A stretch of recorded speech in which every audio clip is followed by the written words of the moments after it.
A to Z classes में आपका स्वागत है। और आज हम लोग सर्वनाम के बारे में जानेंगे। सर्वनाम के बारे में क्या क्या चीज़ें होती थी उसके बारे में जान लिए थे कि सर्वनाम क्या होता था, कैसे होता था। अब हम उसके भेद जानेंगे। जो यहाँ पे आपको टाइटल दिख रही होगी, आपके प्रकरण दिख रहा होगा सर्वनाम के भेद। तो आप लोगों ने सर्वनाम के कितने भेद जाने हैं? पिछले टर्न पे मैंने ये बताया था कि सर्वनाम के कितने भेद होते हैं, तो आप लोगों ने भी रिप्लाई किया था कि सर्वनाम के 6 भेद होते हैं। उसके बारे में बताए थे, ठीक, कि 6 भेद होते हैं। उसके सर्वनाम सर्वनाम हिंदी में सर्वनाम की संख्या कितनी होती है, तो वो भी आप लोगों ने बताया था कि हिंदी में सर्वनाम की संख्या 11 होती है, वो भी आप लोगों ने बताया था। तो इस सारी चीज़ों को जानने के लिए, समझने के लिए आप लोग एकदम समय से क्लास में उपस्थित रहें। और भी जो लोग क्लास को नहीं देख पाए हैं वो एक बार और क्लास को देखेंगे। वो सारी चीज़ों को, बहुत सारी वीडियो हम लोगों की पिछली क्लास में पड़ी हुई, अगर जो जहाँ से न समझ में आए वो वीडियो उठा के देख सकता है। उसके लिए अगर जो नए विद्यार्थी हैं वो जुड़ रहे हैं, उनको हमारी वीडियो चाहिए, तो उसके लिए हमारे चैनल को सब्सक्राइब करेंगे। उसके बाद चैनल के साथ जो भी लाइक करना है वो लाइक करेंगे। और भी उनको चैनल पसंद आए तो और लोगों को वीडियो ये शेयर करेंगे, जिससे ये नोटिफिकेशन है उन तक समय समय तक पहुंचती रहे, जिससे वो हमारी वीडियो को लाइव रूप में देख सकें, समझ सकें, जान सकें। तो ठीक है, अब बात करते हैं ये सर्वनाम के जो भेद। पहला क्या था? पुरुषवाचक सर्वनाम। इसके बारे में हमने चर्चा किया था। पुरुषवाचक सर्वनाम,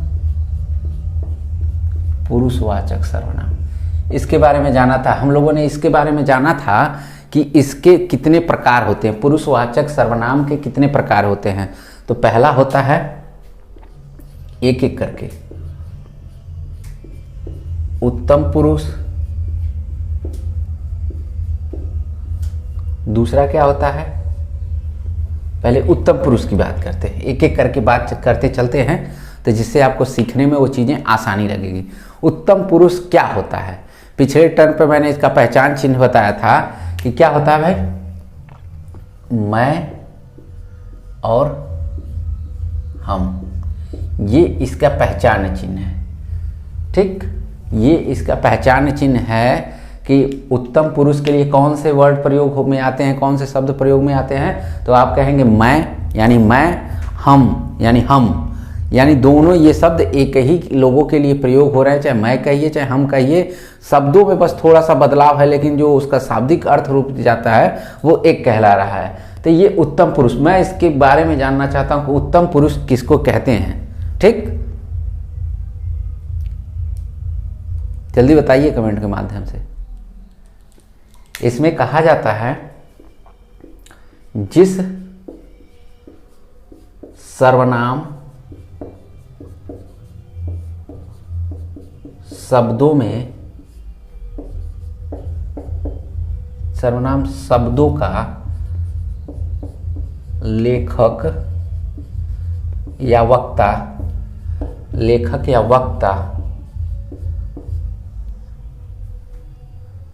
जिस सर्वनाम शब्दों का लेखक या वक्ता खुद के लिए या स्वयं के लिए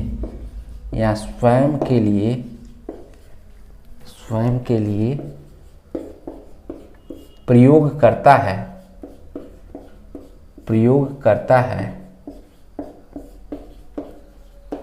उसे उत्तम पुरुष कहते हैं। भाई इसमें क्या कह रहा है? उत्तम पुरुष की परिभाषा के रूप में इसमें जिस सर्वनाम शब्दों का प्रयोग लेखक करता है, जिन सर्वनाम शब्दों का, यानी मैं और हम शब्दों का जितने भी प्रयोग करता है लेखक, वो खुद के लिए करता है, न कि दूसरों के लिए करता है। जब सर्वनाम शब्दों का प्रयोग उत्तम पुरुष के अंतर्गत खुद के लिए होता है तो ये उत्तम पुरुष सर्वनाम कहलाता है। क्यों भाई? क्योंकि इसमें कहा जा रहा है कि जब लेखक होता है, चाहे कवि होता है, चाहे कोई वक्ता होता है, अगर सर्वनाम के जितने भी शब्द हैं उत्तम पुरुष से रिलेटेड, वो खुद के लिए करता है। वो खुद के लिए जब करेगा तो इतना जान लीजिए कि वो उत्तम पुरुष के लिए। बस एक लाइन में इसकी ट्रिक पकड़ लीजिए, ये सेल्फिश होता है, ये स्वार्थी आदमी होता है। अगर जो चीज़ें वो सिर्फ खुद के लिए करेगा तो भाई उत्तम हो जाएगा। भाई हम सारी दुनिया का काम छोड़ के बस अपना काम करेंगे तो भाई अच्छे लगेंगे ही लगेंगे, और लोगों के भी काम देखेंगे तो अब थोड़े से बुरे हो जाएंगे कि हमको वक्त नहीं देता, हमको वक्त नहीं देता, और इसी वक्त के नाते क्या क्या घटनाएं घट रही हैं आप देख ही रहे हैं। तो ये बात यही है कि बस एक लाइन में कि जितने भी ये वर्डों का प्रयोग करेगा ये खुद के लिए करेगा, अन्य किसी के लिए नहीं करेगा, सिर्फ खुद के लिए करेगा। और इस शब्दों से कहता है दूसरे पॉइंट से, मैं और हम, मैं और हम, मैं और हम जो वर्ड है, शब्द है, इसमें विभक्ति कारकों का प्रयोग करके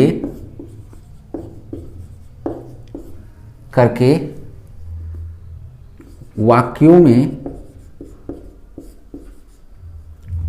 ना करके यहाँ शब्दों कर लीजिए, यहाँ शब्दों में परिवर्तन कर देता है। इस लाइन का क्या मतलब हुआ भाई? इस लाइन में कहता है मैं और हम, यानी दो वर्ड आपको दिखाई दे रहा है, मैं और हम, इसमें विभक्ति कारकों का प्रयोग करके शब्दों में परिवर्तन कर देता है। यानी विभक्ति कारक क्या होता है, आप पिछले टर्न पे पढ़े थे, जो तमाम कारक चिन्ह होते हैं, 8 के 8 कारक चिन्ह होते हैं, उन कारक चिन्हों का किसमें प्रयोग करता है? मैं में और हम के अंदर जब प्रयोग करता है तो इससे रिलेटेड अन्य वर्ड भी बन जाते हैं। वो कौन कौन से वर्ड होंगे? कल के टर्न पे मैंने वो चीज़ें लिखवाई थी, आप बताइए कौन कौन से वो नए वर्ड इजाद होते हैं? नए शब्द कारक का प्रयोग करके। वो मैंने कल पिछले टर्न पे, अगर जितने लोग क्लास में अच्छे ढंग से जुड़े होंगे उन लोगों को ये सारी चीज़ें पता होंगी कि मैं और हम में अगर विभक्ति जो चिन्ह कारक होती है, कारक के चिन्ह होते हैं, उसमें लगते हैं तो कौन कौन से ये दोनों वर्ड अपने आप में बदलने शुरू हो जाते हैं। जैसे मुझे, मेरा, मुझको, मुझसे,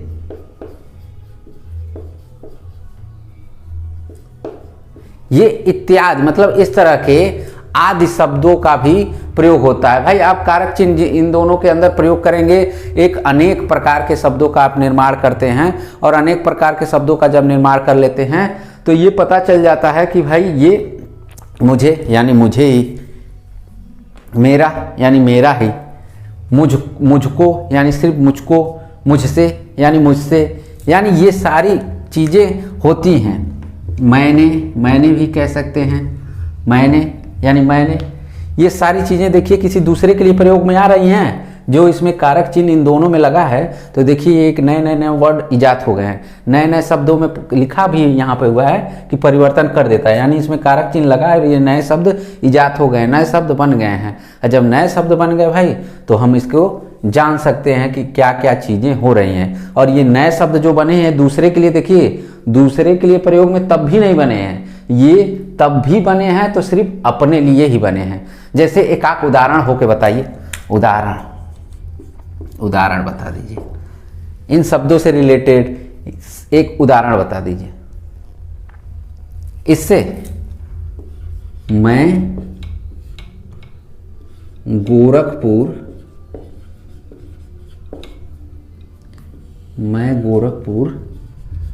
जा रहा हूं, यानी कह रहा है कि मैं गोरखपुर जा रहा हूं, यानी कंफर्म है कि मैं ही जा रहा हूं, दूसरा कोई नहीं जा रहा है। क्योंकि इसमें किसका प्रयोग किया जा रहा है? यहाँ पे आप कह रहे हैं कि खुद के लिए प्रयोग किया जाता है, यानी खुद के लिए जब प्रयोग किया जा रहा है तो यानी मैं गोरखपुर जा रहा हूं, फलाने नहीं जा रहे हैं, ठिकाने नहीं जा रहे हैं, मैं गोरखपुर जा रहा हूं, दूसरा कोई नहीं। यानी इन शब्दों का जो मैं शब्द है मैं अपने लिए प्रयोग कर रहा हूं और मैं ही गोरखपुर जा रहा हूं, दूसरा कोई नहीं जा रहा है।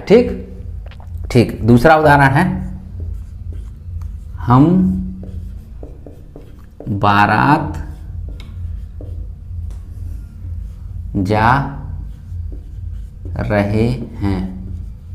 भाई हम बारात जा रहे हैं, शादियों का सीजन आ गया है, तो जब शादियों का सीजन आ गया है भाई तो हम क्या कर रहे हैं, यहाँ से हम बारात जा रहे हैं। किसके बारात जा रहे हैं भाई?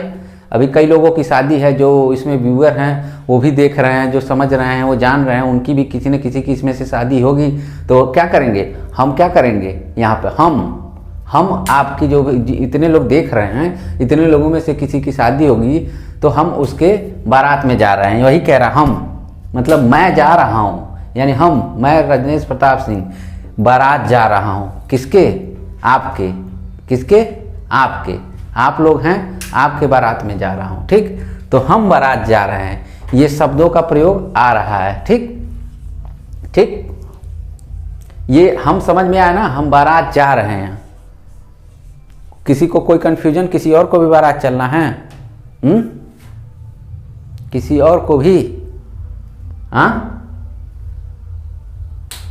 अगर हम लिखा है तो आपको भी सम्मिलित कर रहे हैं, हम सब चल रहे हैं, तो यहाँ पे थोड़ी सी चीज़ें अलग हो रही हैं। लेकिन पर्सनली मैं कह रहा हूँ कि हम, मतलब मैं। ठीक, हमें भी बहुत सारे वी, हम अंग्रेजी का प्रयोग यहाँ नहीं कर रहे हैं कि वी माने हम लोग। यहाँ पे वो चीज़ें नहीं, हम का मतलब सिर्फ मैं, अहम कहते हैं ना, उसी से निकला है हम। अहम क्या होता है भाई? अहम वो चीज़ें होती है कि हमको घमंड हो गया है। तो किसको घमंड हुआ है? मुझे हुआ है, यानी हम यानी हम, वही हम है। ठीक, हम अंग्रेजी के यहाँ पे चीज़ों पे नहीं जानेंगे। अब अगली बात करते हैं दूसरे केस की। उत्तम पुरुष हो गया। अब उसके बाद उत्तम पुरुष के बाद कौन सा पुरुष आता है इसका?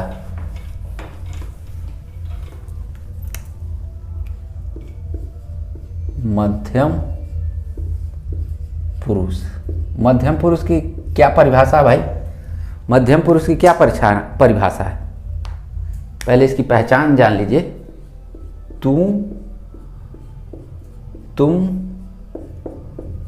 आप, तू तुम आप, इसकी ये पहचान है, ये इसके पहचान चिन्ह है। तू तुम आप किसके माध्यम से भाई? मध्यम पुरुष के माध्यम से। इसकी पहचान मध्यम पुरुष के अंतर्गत आती है। अब इसमें क्या इसकी परिभाषा है मध्यम पुरुष की? अभी आप एकदम आसानी से शब्दों से जानते चले जाएंगे। इसकी क्या परिभाषा है? मध्यम पुरुष के अंतर्गत कहता है कि जो हम अभी तक अपने लिए बोल रहे थे, अब हम दूसरों के लिए वो सर्वनाम शब्दों का प्रयोग करेंगे। लिख देते हैं जिससे आपको और वो चीज़ें आसानी से समझ में आ जाए कि मतलब इसमें कहता है सर्वनाम शब्दों का प्रयोग हम अपने लिए नहीं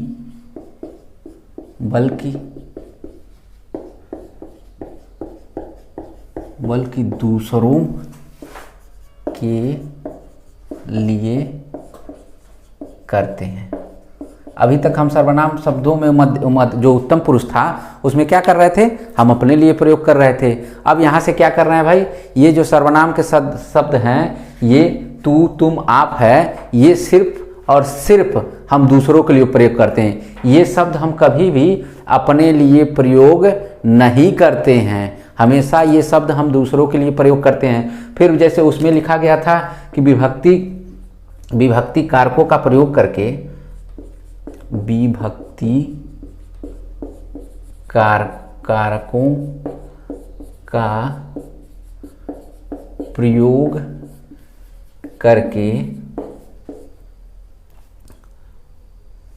करके सर्वनाम शब्दों में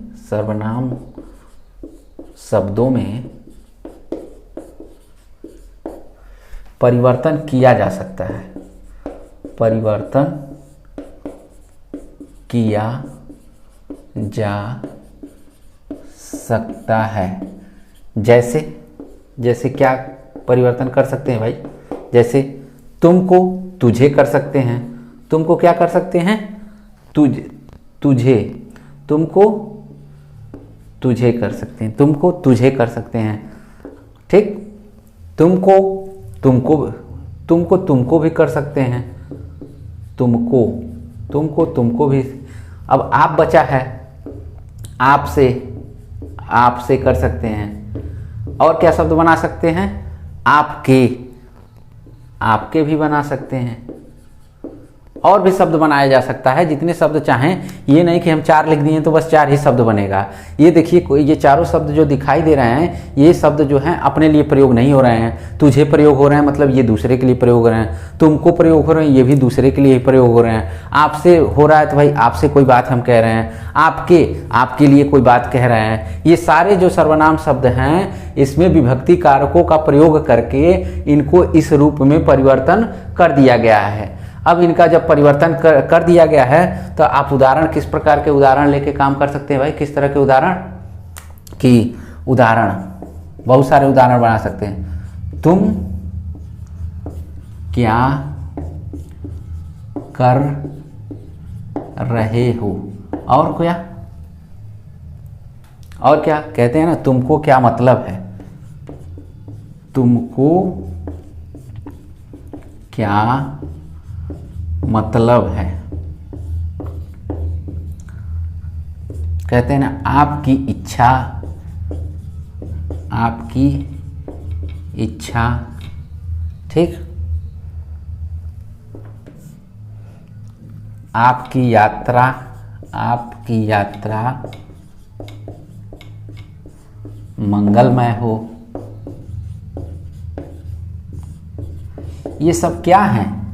ये कहीं भी, ये जो उदाहरण दिखाई दे रहे हैं, ये कहीं अपने लिए प्रयोग हो रहे हैं। ये देख लीजिए, तुम क्या कर रहे हो, तुमको क्या मतलब है? पूछते हैं ना, कोई कहता है कि ये चीज़ें बताइएगा, आप कैसे किए हैं, कहते, तो वो पूछता है ना अगला वर्ग, तुमको क्या मतलब है? आपकी क्या, आपकी इच्छा, कहते हैं ना कि क्या इच्छा है भाई? आपकी इच्छा है भाई। आपकी यात्रा मंगल हो, मैं हो भाई। आप जो काम कर रहे हैं, कहते हैं ना काम करने जा रहे हैं, तो आपकी यात्रा जो मंगलमय हो। तो किसके लिए? अपने लिए तो इसमें कोई भी शब्द प्रयोग नहीं हो रहा है, ये दूसरों के लिए ही प्रयोग हो रहा है। कोई भी ऐसा शब्द नहीं है जो अपने लिए प्रयोग हो रहा है। वो क्या होगा? मध्यम पुरुष के अंतर्गत आएगा। ये चीज़ें आपको कंफर्म हो गई। अब बात करते हैं अन्य पुरुष की, जो इसका तीसरा है। पुरुषवाचक सर्वनाम के अंतर्गत जो तीसरा है, हम उसकी बात करते हैं।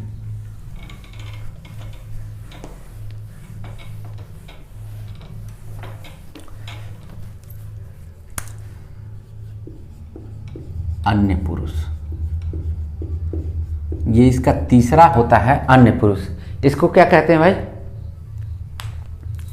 इसकी पहचान चिन्ह क्या होती है? पहचान, ये, वे, ये, उसके बाद वे, यह, वह, यह, वह, ठीक ना। इसकी पहचान चिन्ह होती है ये, वे, यह, वह।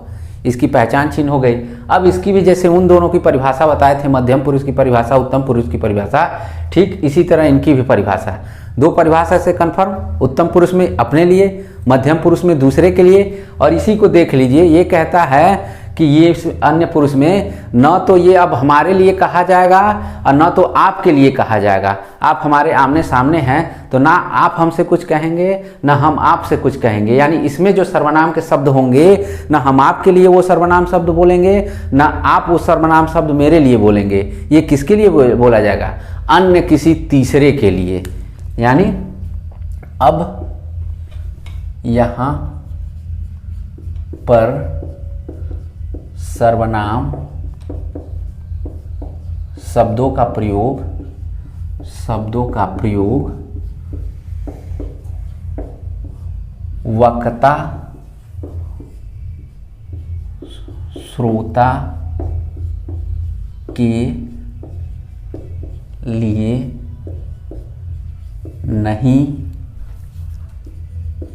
होता है, नहीं होता है, बल्कि किसी तीसरे, तीसरे कहिए या अन्य कहिए, या अन्य के लिए प्रयोग होता है।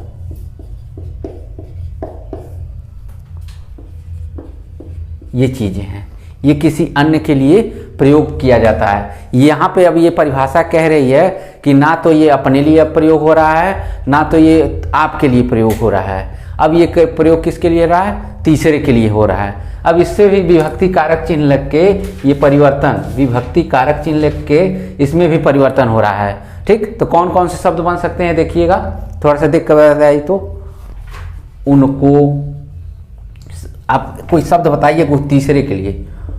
उनको, उसको, उन्हीं, और क्या हो सकता है? इसके, उसके,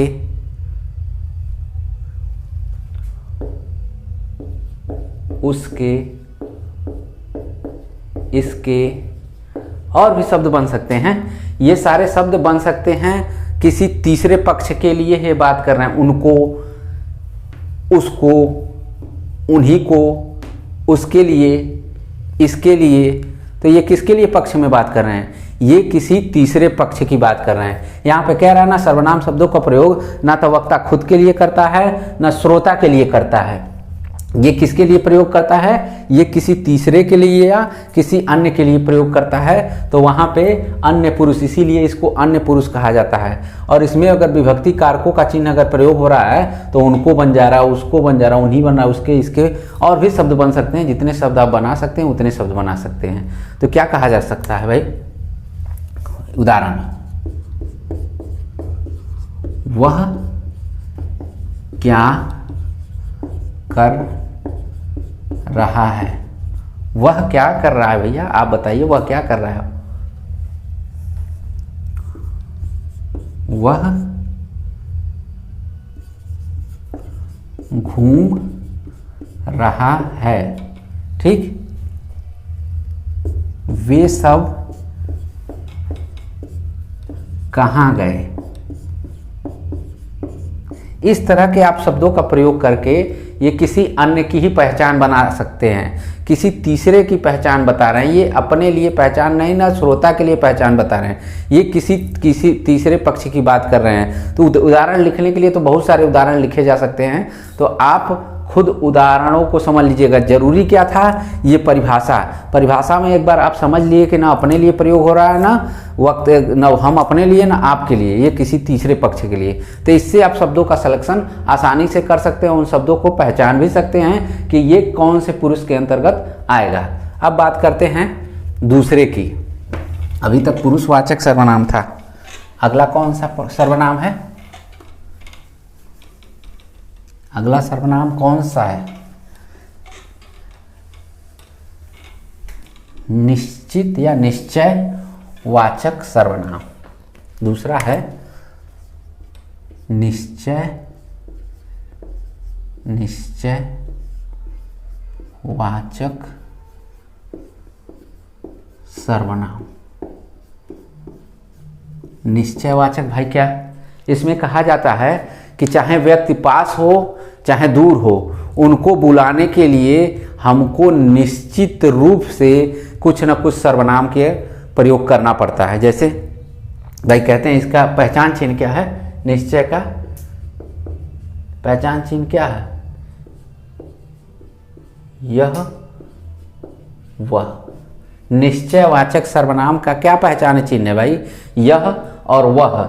ये स्पष्ट करते हैं कि यह व्यक्ति घूम रहा है। ठीक, वह व्यक्ति घूम रहा है, यानी आपकी आइडेंटिफिकेशन जो है, कंफर्मेशन है। यानी ऐसे सर्वनाम होते हैं ये सर्वनाम निश्चित होते हैं। ये सर्वनाम क्या होते हैं? निश्चित होते हैं। निश्चित किस रूप में? व्यक्ति चाहे पास रहे चाहे दूर रहे, वो अपना स्पष्टीकरण स्पष्ट रूप से देते हैं कि ये व्यक्ति घूम रहा है। जैसे कहें उदाहरण, यह किताब मेरी है। यह किताब किसकी है भैया? यह जो किताब आपको दिखाई दे रही है, यह मेरी किताब है। यानी कन्फर्म है कि यह जो किताब है, हम एकदम दावा कर रहे हैं। दावा करने का मतलब एकदम निश्चित है, ये चीज़ें एकदम निश्चित है कि ये किताब जो दिख रही है ये मेरी किताब है, किसी अन्य की किताब नहीं है। वो कहते हैं अगला, वह अच्छा लड़का है। भाई कह रहे हैं यह वह अच्छा लड़का है। यहाँ भी आप कंफर्मेशन दे रहे हैं कि मैं जिस लड़के की बात कर रहा हूँ, वो जो लड़का दिखाई दे रहा है ना, वो इतना अच्छा है, बहुत अच्छा है, मैं उसके बारे में जानता हूँ। यानी आप वहाँ भी कंफर्मेशन दे रहे हैं कि वह लड़का अच्छा है। यानी आप किस रूप में अच्छाई जान रहे हैं? व्यवहारिक रूप में जान रहे हैं, सामाजिक रूप में जान रहे हैं, नैतिक रूप में। जिस रूप में आप जानते हैं तभी आप किसी न किसी रूप के उसको जानते हैं, तभी आप कह रहे हैं कि वह लड़का अच्छा है। फिर कहते हैं वह बहुत ही सुंदर है। कहते हैं ना, कहीं जाते हैं तो बहुत सुंदर मैंने चीज़ देखी, बहुत खूबसूरत चीज़ मैंने देखी, बहुत अच्छा लगा। ये क्या है भाई? कि वह कंफर्मेशन है कि वह चीज़, वह जो है वो बहुत खूबसूरत है। वह हमें क्या हो सकता है? किसी का नाम ले सकते हैं भाई, निश्चित है कि वह बहुत ही सुंदर है, बहुत ही खूबसूरत है, बहुत ही अच्छा है, बहुत ही बढ़िया है। इस तरह के बहुत सारे शब्दों का प्रयोग करके निश्चय, मतलब उस चीज़ों को आप निश्चित कर देते हैं, कंफर्मेशन कर देते हैं, किसी प्रकार की कोई शंका नहीं, मैं एकदम कंफर्म हूँ। ठीक, अब बात करते हैं आपके तीसरे वाले की। ये छोटा था, एकदम आसानी से आपको समझ में आ गया होगा। निश्चयवाचक सर्वनाम की जगह जो तीसरे नंबर पे आता है, इसी का उल्टा अनिश्चयवाचक सर्वनाम। इसमें इसकी पहचान चिन्ह क्या होगी भाई? आप बताइए, इसकी पहचान चिन्ह क्या है? अरे भाई, जो कुछ निश्चित कभी नहीं होता है तो उसकी पहचान चिन्ह क्या होगी? कोई का मतलब पता नहीं कौन, कुछ में पता नहीं एक है कि दो है कि 100 है, 5 है, इसकी कोई गणना नहीं है, इसकी कोई गिनती नहीं। यानी आप कहीं ना कहीं पूरी तरह कंफ्यूज हैं, कहीं भी आप कंफर्मेशन नहीं कर रहे हैं। इसके पहले जो था निश्चयवाचक सर्वनाम, उसमें आप एकदम कंफर्मेशन कर रहे थे, कंफर्म कर रहे थे, अच्छे से बता रहे थे कि हाँ यह वो लड़का अच्छा है, वह लड़का बहुत अच्छा है, यह बहुत अच्छा फुटबॉल खेलता है, ये सारी चीज़ें करके आप कंफर्म कर रहे थे। लेकिन यहाँ पे अनिश्चय, इस चीज़ को आप कहीं भी कंफर्म नहीं कर रहे हैं। यानी ये निश्चित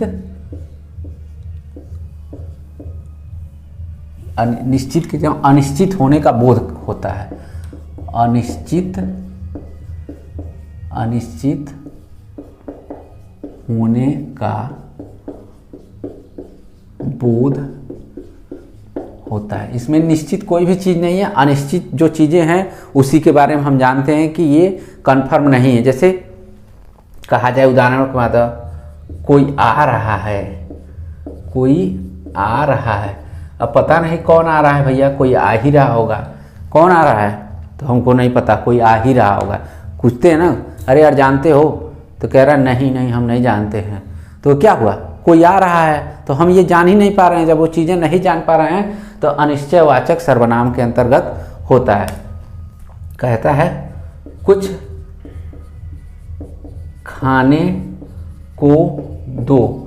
हमको ये नहीं पता कि घर में क्या बना है, हमको ये नहीं पता कि घर में क्या क्या वस्तुएं रखी हुई हैं। घर पहुंचते हैं तो कहते हैं भाई कुछ खाने के लिए दो, कुछ खाने के लिए दो। तो हमको तो ये पता नहीं रहता है। अगर पता रहता है कि घर में कौन कौन सी वस्तुएं, क्या क्या खाद्य पदार्थ हैं, तो हम कंफर्मेशन मांगते कि भाई हमको रोटी सब्जी दाल चावल सब्जी लेके आओ। लेकिन हमको ये नहीं पता है कि क्या घर में है, इसीलिए कह रहे हैं यहाँ पर कुछ जो भी हो घर में कुछ खाने के लिए लेके आओ। ठीक, अब अगला है कुछ लोग आए हैं। भाई दरवाजे पे हमारे घर के सामने कुछ लोग आए, हम नहीं बता पाएंगे कि कितने लोग हैं, लेकिन कुछ लोग दिखाई दे रहे हैं। हम गिनती नहीं बता पा रहे हैं कि कितने लोग हैं, लेकिन कुछ लोग आए हैं। कुछ कार्य हो रहा है। भाई इसमें क्या कहते हैं? ये जो कार्य है, कुछ न कुछ कोई न कोई कार्य हो रहा है, कोई कार्य हो रहा है, कुछ कार्य हो रहा है। इसमें कोई भी जोड़ सकते हैं, कोई कार्य हो रहा है, कुछ कार्य हो रहा है। यानी आप बहुत सारे इसके उदाहरण इस तरह से मिलेंगे जो कहीं भी ये निश्चित होने का दावा नहीं करते हैं, ये हमेशा ही अनिश्चित होने का दावा करते हैं। यानी इसमें हम गणना नहीं कर सकते हैं, निश्चित संख्या नहीं बता सकते हैं, निश्चित शब्दों का नहीं प्रयोग कर सकते हैं, इसलिए इसको अनिश्चयवाचक सर्वनाम कहते हैं। तो आई होप ये चीज़ें आपको समझ में आई होंगी। अगली जो क्लास है आपकी, उसमें जो अन्य सर्वनाम के भेद हैं वो चीज़ें हम जान लेंगे। तब तक के लिए धन्यवाद।